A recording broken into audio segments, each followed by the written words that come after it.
Bom dia, tudo bem? Como estão? Vamos lá para a nossa última aulinha, né, de Direito do Consumidor.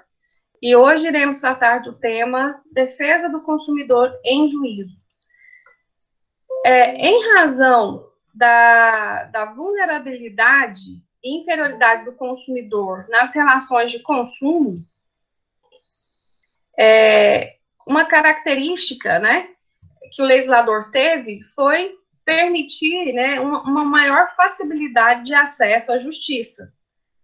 Então, o consumidor, até nessa questão processual e de acesso à justiça, em razão das características da vulnerabilidade, da inferioridade na relação jurídica de consumo, uma vez que o consumidor, ele é a relação mais fragilizada, né, dessa relação de consumo, o legislador preocupou com o consumidor no que tange a propositura de ações a facilitar a defesa do consumidor em juízo, né? E uma das possibilidades é de que, havendo uma lesão ao consumidor, havendo um dano ao consumidor, a sua defesa em juízo, ela poderá ser exercida de forma individual e de forma coletiva, né? Logicamente, dependendo aí do dano que foi efetivado. Então, a ação individual, ela é proposta, né? Ela é ajuizada pelo próprio consumidor. E a ação coletiva, ela é ajuizada por entidades, né? Mencionadas no artigo 82, que são as legitimadas para propor uma ação coletiva. Com relação às ações individuais, primeiramente temos que ressaltar a questão do foro, né? Onde o consumidor poderá propor a ação dele. Em razão da sua vulnerabilidade, o mais correto e o mais acessível ao consumidor é que ele proponha a ação no local do domicílio dele, né? Mesmo havendo foro de eleição nos contratos firmados, nos contratos de consumos firmados entre consumidor e fornecedor, há que se ponderar que, para que o consumidor, para que haja uma facilitação da defesa do consumidor, né, até mesmo acessibilidade, né, gente?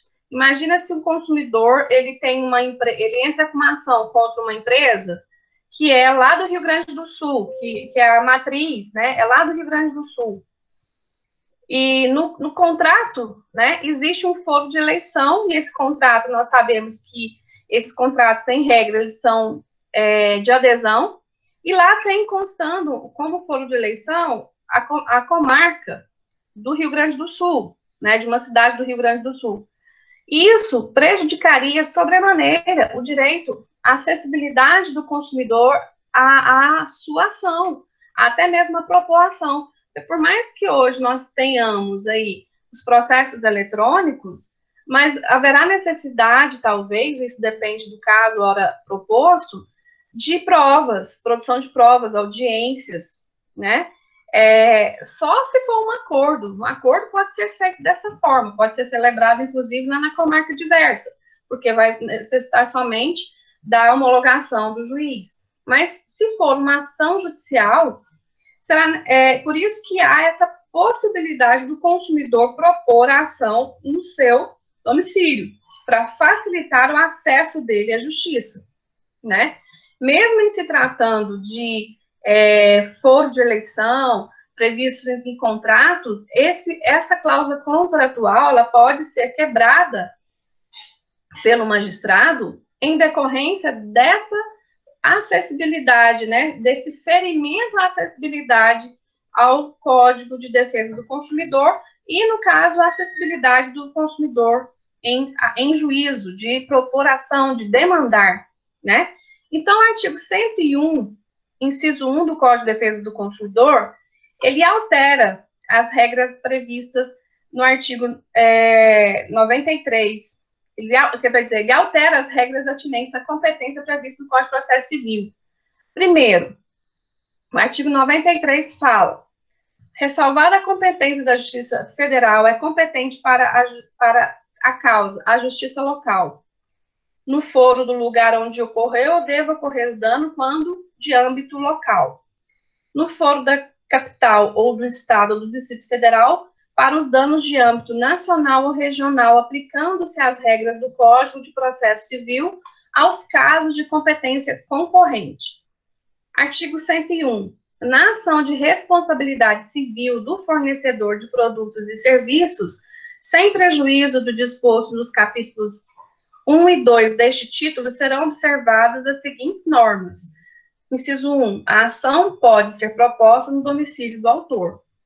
Então, essa é uma possibilidade que o consumidor tem de, inclusive, questionar em juízo, até mesmo nas ações que são propostas fora do domicílio dele, a alegar em sua defesa o artigo 101, inciso 1, né? Alegar o quê? Que, como se trata de uma relação que não existe a igualdade, existe sempre um desnível, né, e o consumidor é a parte mais frágil, então poderíamos ali pleitear uma quebra dessa cláusula contratual que elege o foro de eleição, inclusive, e trazer essa ação para a comarca do caso do autor ou do domicílio do consumidor, né? E isso é o que prevê o artigo 101, inciso 1. É um artigo muito importante, né, porque a maioria das causas, né, das ações propostas, elas vêm em decorrência de um contrato de adesão. E isso traz à tona essa acessibilidade do consumidor àquela ação, né? Então, ele pode, inclusive, pleitear essa quebra de cláusulas contratuais que firam essa questão da sua prioridade de tramitação dos processos no seu domicílio, né? Outra característica importante, em ações movidas pelo fornecedor contra o consumidor, a competência também é do domicílio do réu, ou seja, de quem? Do consumidor, devendo o juiz de ofício reconhecer a incompetência absoluta, pois a proteção do consumidor é preceito de ordem pública. Então, é aquilo que eu estou falando para vocês. Por mais que exista um contrato regendo de forma diversa, regendo outra comarca como foro de eleição para propositura, para dirimir questões conflituosas, porém, o artigo 101, inciso 1 do Código de Defesa do Consumidor, ele é incisivo para proteger, né, esse direito de acesso à justiça do consumidor. Então, é muito importante, isso vocês verão demais quando tiverem aí já, né, na lida como operador do direito, ações dessa que vocês terão que usar esse artigo 101, inciso 1, para proteger o direito do seu constituinte, que no caso, nem se tratando ali de uma relação jurídica de consumo. Outra característica também, prevista ali no Código de Defesa do Consumidor, é que cabe, né, de todas essas intervenções que vocês já viram de terceiro no Código de Processo Civil, o que cabe aqui nas questões relacionadas ao consumidor é o quê? É o chamamento ao processo. Só o chamamento ao processo. Agora, no caso, pode haver, eu vou chamar no processo, chamar todos os possíveis devedores, né? Todas as pessoas envolvidas na relação jurídica de consumo. Por quê? Porque a responsabilidade no Código de Defesa do Consumidor, gente, ela é o quê? Solidária, né? Então, o que não pode haver no Código de Defesa do Consumidor é a denunciação da lide.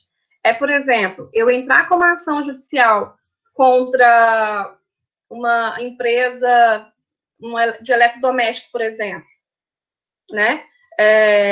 Um exemplo seria Americanas, as lojas Americanas. Eu vou entrar com ação contra as lojas Americanas somente. Aí as lojas Americanas falam o seguinte: não fui eu que provoquei o dano, não fui eu que pratiquei o dano, mas foi a empresa Samsung, né?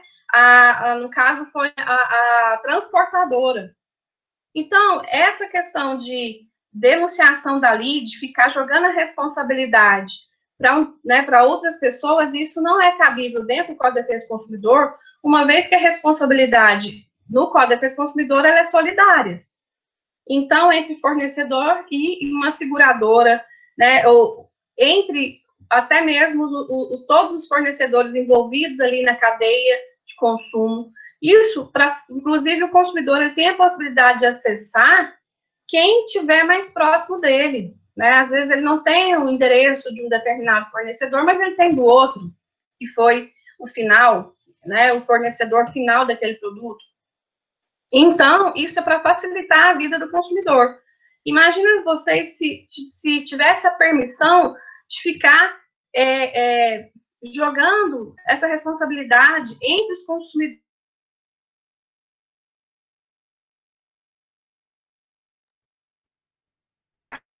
Que é indevida e que ele não é responsável pela indenização, ele tem direito de entrar com uma ação regressiva, né, contra o fornecedor que realmente praticou aquele dano. Mas ele não pode deixar de ressarcir o consumidor, uma vez havendo essa condenação. Tentando trazer realmente quem foi o gerador do dano, porque existe uma responsabilidade solidária, né? Não é uma responsabilidade subsidiária, é uma responsabilidade solidária. Por que o Código de Defesa do Consumidor achou por bem ampliar essa permissão, né, do chamamento ao processo? Em decorrência, para facilitar a possibilidade do consumidor ser indenizado, ele receber o valor do dano provocado, né? O que a gente está vendo hoje em dia, gente, essa questão de dano ao consumidor, reparação de dano, que cada vez mais os tribunais estão diminuindo aí valores de condenação, né? E isso deixa a gente triste não só pela questão financeira do advogado, mas realmente por desmerecer o consumidor, né? Muitas vezes essa inviabilidade ali de se colocar na posição de consumidor, essa falta essa falta de essência até mesmo, né, do próprio Poder Judiciário, de se colocar no lugar do consumidor e realmente fazer valer o cumprimento dos preceitos consumeristas, e isso realmente vem prejudicando muito o consumidor, até mesmo os valores das condenações estão cada vez mais baixos, a condenação, o afastamento da condenação em decorrência do mero aborrecimento, né? Então, isso aí é muito complicado, e a gente, como operador do direito, e como consumidor, em primeiro lugar, temos que fazer valer o que está previsto no Código de Defesa do Consumidor. E esse é um benefício, né? O chamamento ao processo é um benefício trazido para o quê? Para ampliar a possibilidade de recebimento do consumidor. Então, vamos supor que eu entre com uma ação contra, né? Eu entre contra o produtor, o transportador e a empresa final que vendeu aquele produto. O juiz, eu entrando contra essas três empresas, o juiz, se ele achar por conveniente, o magistrado, ele pode afastar a empresa. Mas eu, entrando contra uma só, eu inviabilizo ali, às vezes, a possibilidade de recebimento do ressarcimento, né, do consumidor. Então, por isso que é bom vocês já incluírem no polo passivo da ação essas pessoas, todas essas pessoas jurídicas, para viabilizar a possibilidade de recebimento. Mas, se você não quiser, chama o processo, né? Pode haver um chamamento ao processo. O certo é, no momento da positura, você já abranger todas essas pessoas possíveis, né, de prática, em razão da característica da solidariedade. Agora, o comerciante é legalmente responsável, nos termos do artigo anterior, quando o fabricante, construtor, o produtor ou importador não puderem ser identificados. O produtor for fornecido sem identificação clara de seu fabricante, o produto, né, for fornecido sem identificação clara do seu fabricante, produtor, construtor ou importador. Não conservar adequadamente os produtos perecíveis. Parágrafo único. Aquele que efetivar o pagamento ao prejudicado poderá exercer o seu direito de regresso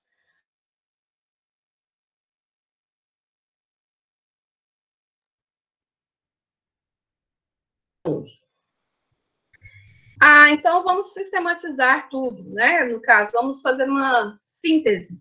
Denunciação da lide.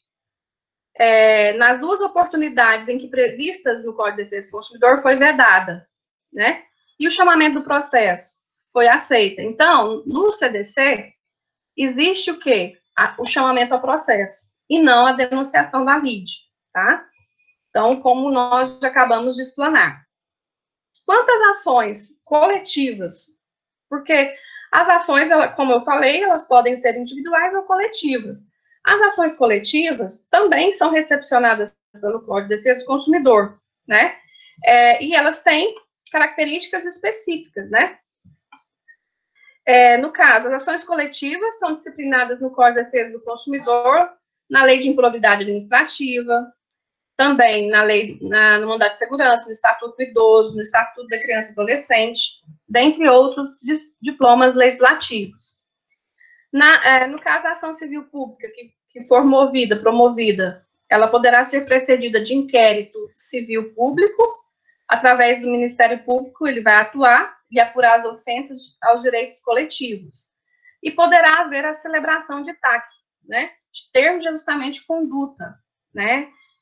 Então, poderá ser proposta, o que é isso, termo de ajustamento de conduta? É uma adequação, é um comprometimento da empresa que foi acionada, né, através de um inquérito civil, de adequação às normas, às regras atinentes ao Código de Defesa do Consumidor, né? Então, isso pode haver, já participei de alguns TACs, né? A empresa, por exemplo, teve um caso onde a empresa foi detectado que estava havendo diminuição dos produtos de esquadria, de janela, de uma empresa aqui de Anápolis. Coisa assim, milimétrica, bem pequena. Foi movida uma ação civil pública, né? E houve o quê? Um comprometimento da empresa em haver adequação nos termos aí que foi comprometido a produção naquele determinada metragem, né? Então, houve um termo de ajustamento de conduta. A ação coletiva, ela será cabível quando se tratar de direitos e interesses difusos, né? No caso, os interesses difusos, ele se trata da mesma situação de fato e pessoas indetermináveis. Então, a característica dizem respeito à coletividade indeterminável de pessoas, inexistência de relação jurídica base entre os consumidores, né? Não há uma relação jurídica estabelecida entre os consumidores, ligação exclusiva por circunstância de um fato, e não haverá como identificar os consumidores atingidos. E é o caso da publicidade enganosa ou abusiva, né, o artigo 37 do Código de Defesa do Consumidor. Então, inclusive, esse crime que nós vimos que se trata de um crime, ele também é de quê? Ação pública incondicionada, né? Então, ele não há necessidade do efetivo dano, né? Então, ele não é necessário o efetivo dano, basta a ocorrência do fato. O direito dos interesses coletivos stricto sensu, né? Nesse caso, existe a mesma relação jurídica, né? Mas também existe um grupo determinado ou determinável de pessoas, por exemplo, sindicato, condomínio, titulares determináveis, ligação jurídica de um bem, de uma base pré-existente, o aumento ilegal das prestações de consórcio, aumento abusivo das mensalidades do plano de saúde, né? Isso o quê? É uma categoria, um grupo determinado ou determinável de pessoas. Então, é stricto sensu. E os direitos ou interesses individuais homogêneos, então, se tratam da mesma situação de fato, né? Sempre interesses individuais de pessoas determinadas, vínculo com a parte contrária decorrente da própria lesão, titulares determinados ou indeterminados, ou determináveis ligados por um fato comum. No caso, indústria de produtos químicos que deixam, em razão da sua atividade, deixa ocorrer um vazamento, né, tóxico. Também, compradores de carros que vêm com um lote, com um vício, né, com um defeito de fábrica, com vício de fábrica. Então, são direitos e interesses individuais homogêneos. Os legitimados, né? O artigo 82 fala quem tem a legitimidade para entrar com essa ação civil pública. Ministério Público, Defensoria Pública, União, os Estados, o Distrito Federal e os municípios, autarquia, empresa pública, fundação ou sociedade de economia mista. A associação que, concomitantemente, esteja constituída há pelo menos um ano dos termos da lei civil, inclua entre suas finalidades institucionais a proteção ao meio ambiente, ao consumidor, à ordem econômica, à livre concorrência, ao patrimônio artístico, estético, histórico, turístico e paisagístico. A competência para a propositura dessa ação civil pública, do lugar onde ocorreu ou deva ocorrer o dano, tem gente querendo entrar? Do lugar onde ocorreu ou deva ocorrer o dano, quando de âmbito local, da capital do estado para os danos de âmbito regional, assim entendidos os que atinjam o estado todo, do Distrito Federal, no caso em que o dano de âmbito nacional aplica-se o Código de Processo Civil, no caso de competência concorrente. Agora, com relação a essas questões processuais em decorrência das ações coletivas. Características. Ela admite-se a concessão de liminar, né, tanto em medida cautelar preparatória, como no bojo da ação. Se o Ministério Público não for o autor da ação, ele deve ser intimado para atuar como custos legis. Uma vez proposta a ação, ela deverá haver a publicação de edital no órgão oficial para dar conhecimento aos interessados, né? Que pode virar uma cilada. Por quê? Porque intervindo no processo, na ação coletiva, não poderá haver a renovação da ação se julgada improcedente. Então, ele não vai poder propor uma ação individual, né? Coisa julgada procedente à ação, a condenação será genérica, fixando a responsabilidade do réu pelos danos causados, artigo 95. Então, o dano a ser aplicado a cada consumidor vai ser apurado mediante o quê? Liquidação da sentença. Né? Então, é somente na liquidação da sentença que haverá ali a possibilidade do quanto que cada consumidor vai ter direito à indenização. Coisa julgada nas ações coletivas. Nas ações de interesses difusos, se houver julgamento procedente do pedido, a sentença prevalece em definitivo perante todos os membros da coletividade, que vão poder valer da coisa julgada para seus interesses pessoais. Improcedente pedido pelo mérito. Nenhum dos legitimados do artigo 82, ele vai poder renovar essa propositura da ação coletiva, né? Sendo ainda possível, no caso, poderá ser possível cada pessoa prejudicada intentar ação individual, por meio ou pelo mesmo fundamento. No caso, porque são pessoas determináveis. Improcedente o pedido por insuficiência de provas, não existe coisa julgada material para qualquer legitimado, inclusive para quem propôs a ação, que poderá ajuizar outra ação com o mesmo fundamento, valendo-se de outras provas.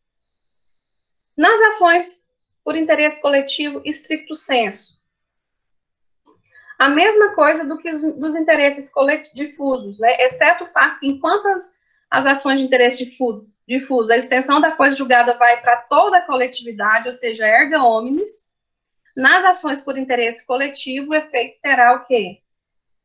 O efeito é in ultra partes, ou seja, além das partes que figuram no processo. Nas ações coletivas em defesa de interesses individuais homogêneos, caso a ação seja julgada improcedente, mesmo que por insuficiência de provas, não será possível aos legitimados para a propositura da ação o ajuizamento de outra, sob o mesmo fundamento, mesmo que com outras provas. Poderá, entretanto, cada particular que não tenha figurado como litisconsórcio ativo na ação coletiva, propor ação individual buscando a reparação de seus danos.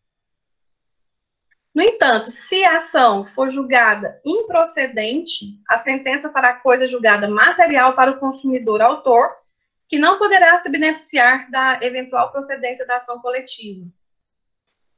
Assim, para ser atingido pela coisa julgada, advinda no sucesso da ação coletiva, o consumidor, ao tomar ciência do ajuizamento da ação coletiva, deverá requerer no prazo de 30 dias a suspensão da ação individual. Então, se ele tiver proposto uma ação individual, ele pode entrar para a ação coletiva e pedir a suspensão da ação individual. Se a sentença for julgada improcedente na ação coletiva, não atingirá, podendo retornar o curso da ação individual que estava suspensa.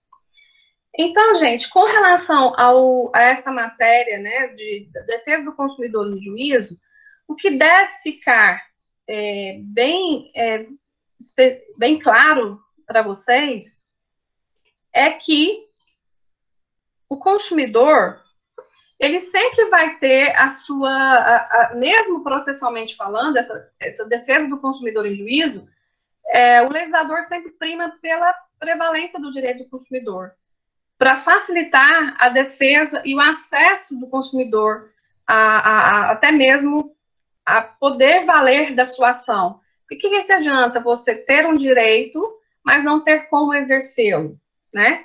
Então, um dos fatores mais importantes dessa questão da defesa do consumidor em juízo é a possibilidade do foro, né, do privilégio desse foro do domicílio do autor, a eleição desse foro como privilégio do consumidor. Por quê? Porque caso não fosse possível isso, o fornecedor poderia tomar vantagem né, desse artigo e colocar em todos os contratos o foro de eleição em outra comarca, a comarca da matriz, né, da empresa matriz. Porque nós sabemos que nós moramos no interior, o quanto existe, né, de pessoas aí, de empresas que são filiais, e aqui tem, às vezes, um pequeno suporte aqui, mas o jurídico deles é em outro lugar, né, na capital. Então, isso prejudicaria o acesso do consumidor ao juízo, né, a pleitear uma ação judicial, e isso prejudicaria os seus direitos. Agora, com essa possibilidade aí de quebra desse foro, né, de eleição previsto no contrato, de acordo com o artigo 101, inciso 1, e isso é um benefício muito grande para o consumidor, porque isso realmente facilita o acesso à justiça, né? Imagina se o consumidor tivesse que, além de ter um prejuízo financeiro, né, em decorrência do dano, tivesse que arcar com as despesas de viagens, né, de qualquer tipo de correio, né? Então, realmente, é necessário, né? O legislador, de forma acertada, previu essa possibilidade, né, de intentar a ação no domicílio do consumidor. E tanto é que, mesmo o fornecedor entrando contra o consumidor, também prevalece o que está previsto no artigo 101, inciso 1, né? Ele tem que entrar no domicílio do consumidor, né, do réu. Então, e outra coisa também, essa questão do chamamento ao processo e denunciação da lide. Então, é muito importante nós frisarmos isso, que no Código de Defesa do Consumidor é permitido somente o chamamento ao processo. Eu posso incluir no polo passivo da ação um número de fornecedores de acordo com o que prevê o artigo 18, artigo 12, artigo 14, né, do Código de Defesa do Consumidor. Eu posso abranger todos da cadeia de produção, salvo no caso ali do comerciante, né, que ele é a ponta da cadeia produtiva, ele é o último da cadeia produtiva. Então, nesse caso, eu posso entrar com a ação que eu não estarei prejudicando o fornecedor, os fornecedores, em decorrência de uma previsão legal que é a solidariedade, né, que fala o quê? O artigo 12, são solidariamente responsáveis, né, pela reparação de dano. Todos aqueles previstos ali, fornecedores previstos no artigo 12, 14, que fala de responsabilidade civil do consumidor, previsto no Código de Defesa do Consumidor. Então, gente, é muito lógico, por quê? Porque o fornecedor iria, com certeza, se houvesse a possibilidade da denunciação da lide, ele ia se aproveitar disso, e ia falar assim, não fui eu, não. Foi aquele outro fornecedor, não fui eu, não, foi a Samsung, ou foi a empresa transportadora, ou foi um dano, foi um defeito de fábrica, né? Um defeito de origem. Então, ficaria o quê? Fazendo o consumidor ali de peteca, né? De realmente vai para um lado, vai para o outro. Isso já acontece tanto, né? A gente até administrativamente, o quanto é difícil você ter uma resposta, né, do fornecedor. Então, para evitar esse tipo de conduta, é que é possível aí somente o chamamento ao processo e não denunciação da lide no Código de Defesa do Consumidor. E outra coisa, deve-se, se houver uma condenação entre os fornecedores, que o fornecedor achar que não era devido, ele pode pleitear ali uma ação de regresso, que vai ser uma ação autônoma que será proposta pelo mesmo, né, pelo fornecedor. Então, com relação à nossa matéria, a gente finaliza aqui, né, defesa do consumidor em juízo, e a nossa terceira VA vai ser semana que vem já, né, dia 18, né, e nós temos um trabalhinho que foi feito, né, acho que de quantas questões? Acho que foram quantas? 8? Então, o trabalhinho vai valer... Foi 5, né? A 5 é de VOF. Ah, tá.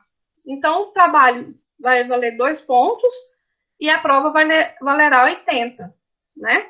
É da mesma forma que foi na segunda VA. Então, quem fez a atividade aí já tem 2 pontos. E a atividade poderá ser inserida até a prova, né? Eu deixei em aberto, eu não coloquei data para que vocês inserissem a matéria no AVA, tá bom? Então, vocês podem inserir lá ainda, não tem problema não. Agora que eu achei que muita gente não fez a atividade da última prova, da segunda VA.